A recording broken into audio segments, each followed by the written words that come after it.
वक्फ bill जो है ये लोकतांत्रिक नहीं है, संविधान के विरोध ये बिल लाया गया है और इस बिल के माध्यम से इस देश के मुसलमानों को परेशान करना चाहती है ये भारतीय जनता पार्टी की सरकार, ये मोदी सरकार। ये सरकार मुसलमानों को परेशान करना बंद कर दे, वक्फ बिल के खिलाफ अपना वोट देगी और इस बिल को रद्द करवाने का काम करेगी। नीतीश कुमार मुसलमानों का एहसान चुका दे और ये बिल के खिलाफ जाकर वोट कर देना चाहिए। किसी भी हालत में वक्फ बिल को हम नहीं मानते हैं, इस देश का मुसलमान नहीं मानता है। अब डीएम साहब तय करेंगे कि मुसलमान जलेगा कि दफन होगा। कभी एनआरसी के नाम पर, 3 तलाक के नाम पर, अब वक्फ बिल के नाम पर सड़क से लेकर सदन तक विरोध होगा। सरकार हमारी मांग पूरी नहीं करेगी तो आंदोलन होगा, चक्का जाम होगा।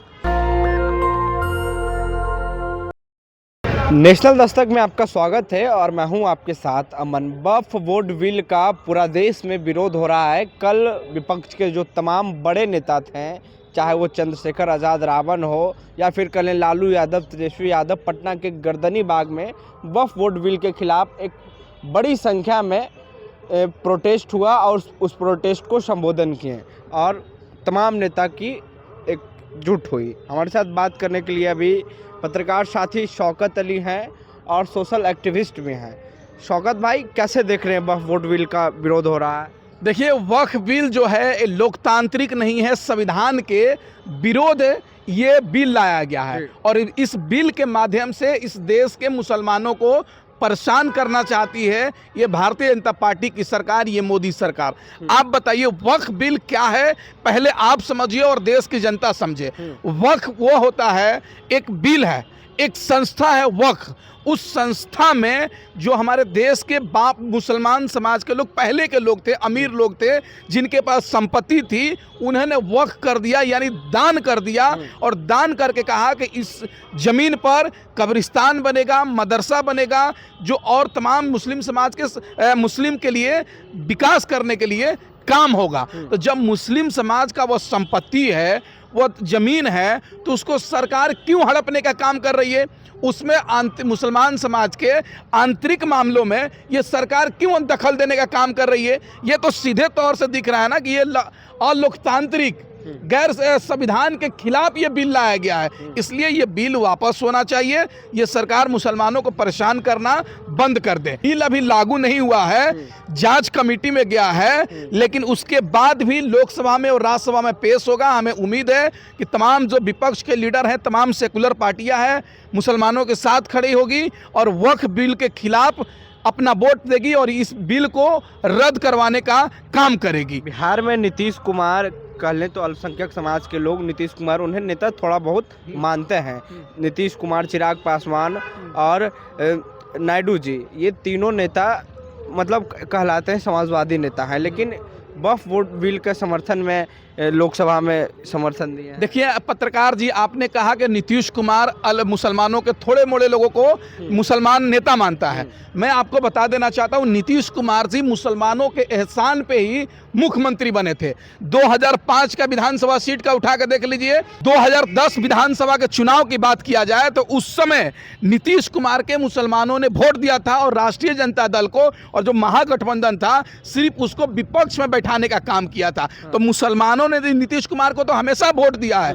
अब ये नीतीश कुमार की पारी आई है कि मुसलमानों के साथ खड़े हो जाएं और उनके साथ खड़े होकर उनके खिलाफ जो बिल आया है उसको रद्द करवाने का काम करें। अब तो नीतीश कुमार को मुसलमानों का एहसान चुकाने का वक्त आ चुका है ना। नीतीश कुमार मुसलमानों का एहसान चुका दे और ये बिल के खिलाफ जाकर वोट कर देना चाहिए। नीतीश कुमार जी अपने आप को कहते हैं कि मैं सेकुलर लीडर हूं, सबका सुशासन बाबू हूं। तो नीतीश कुमार जी, वक्फ बिल जो बिल आया है ये तो संविधान के खिलाफ है ना। तो आप किसी समुदाय के खिलाफ बिल आया है, उसका आप समर्थन करेंगे तो आप समझिए कि आपसे बड़ा कॉमनल कोई हो ही नहीं सकता इस देश में। क्योंकि जो कॉमनल है वो कहते हैं कि हम कॉमनल हैं, लेकिन नीतीश कुमार जी तो कहते हैं ना कि हम कॉमनल नहीं हैं, हम सेकुलर हैं। तो नीतीश कुमार जी सेकुलर हैं तो वक्फ बिल का समर्थन आपको नहीं करना चाहिए, आपको विरोध कर देना चाहिए। चिराग पासवान जी के बारे में आप जानते हैं, उनके पिताजी स्वर्गीय रामविलास पासवान जी एक समय कहते थे कि बिहार का अल्पसंख्यक मुख्यमंत्री होना चाहिए। तो क्या उनका बेटा चिराग पासवान क्या वक्फ बिल के खिलाफ वोटिंग नहीं कर सकते हैं क्या? उनके पिताजी मुख्यमंत्री बना रहे थे मुस्लिम समुदाय का, वो वक्फ बिल के खिलाफ विरोध नहीं कर सकते हैं क्या? नायडू जी तो मुसलमानों को आरक्षण देते हैं, और जब उनके अधिकारों की बात आएगी तो आप विरोध में नहीं आएंगे क्या? हमें उम्मीद है चिराग पासवान जी हो, नायडू जी हो, नीतीश कुमार जी हो, वक्फ बिल के खिलाफ वोटिंग करेंगे और इस वक्फ बिल जो संविधान के खिलाफ है उसको रद्द करवाने का काम करेंगे। लेकिन वो तो समर्थन अब दे चुके हैं नैतिक तौर पे, जो मतलब एक तरह से कह लें कि बस अब थोड़ा ही जेपीसी का रिपोर्ट तो आ ही गया है, उसमें अब जो भी संशोधन होगा करने के बाद बिल को लागू किया ही जाएगा। देखिए, ये किसी भी हालत में वक्फ बिल को हम नहीं मानते हैं, इस देश का मुसलमान नहीं मानता है। आप समझ जाइएगा। नीतीश कुमार जी अभी बोल नहीं रहे हैं, अगर जिस दिन पता चल जाएगा कि उन्होंने वक्फ बिल का समर्थन किया है तो बिहार का तमाम जो लोग उनके विधायक सांसद बैठे हुए हैं ना मुसलमान, उनसे सवाल किया जाएगा कि आपकी पार्टी मुसलमानों के खिलाफ जाकर वोट कर दी और आप मलाई खा रहे हैं। उनसे सवाल किया जाएगा और उनको बहिष्कार किया जाएगा समाज से। जिस तरह से इफ्तार पार्टी का बाइकाट किया गया था ना कि कोई नहीं जाएगा, उसी तरीके से समाज से भी इनका बहिष्कार किया जाएगा। यार, हम आपकी संपत्ति, आप भी मान लीजिए आते होंगे किसी समाज से, तो उस समाज की अपनी है ना न्यास बोर्ड भाई, गरिमा है ना, और फिर उसके बाद उसका संगठन है, उस संगठन में आंतरिक लोगों का सरकार का हस्तक्षेप क्यों होगा? आंतरिक मामलों में सरकार का हस्तक्षेप क्यों होगा?